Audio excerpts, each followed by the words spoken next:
Сега ще изброя имената по камайна. Колко мацки съм чукал, братче. Колко курви. Значи първата проститутка, която отида да чукам, беше Катрина. Обаче секса беше някакси несполучлив първия път, защото бях кьоркетик пиян. И отида втори път при неки. И ga наебах и пръснах малкото шибано дупенце и путенце и пръснах устичката от свирки. Разбираш ли? За 40 лева ми направи пълна програма. Значи първата проститутка, която съм наебал, са казва Катрина. Втората са казва Таня. Третата са казва Мария. Четвъртата са казва Симона. Петата се казва Деси. Шестата се казва Петя. Да ти изброявам ли още, братче? И Силвия се казва седмата, братче.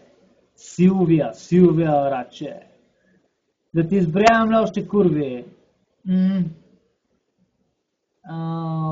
Вероника, братче, Вероника. Спуках и газленцето. Анално да е бах Вероника. Деси лапа, добре. Криси е бъде още докато спи. И така нататък, че. Няма още много курим, аз мога да не запомня имената, брач. Трябваше да си ги записвам на лист една по една, всяка вечер, с която съм бил всяка вечер демек смисъл, с която съм бил, с различна, да ги записвам името на листче и да се правя списък с имената. Аз съм запомнил някакви курви, гето не са направили повече кеф на кура. С извине, Бърто! Аре, бегай, няма разпитай повече простащини, брат.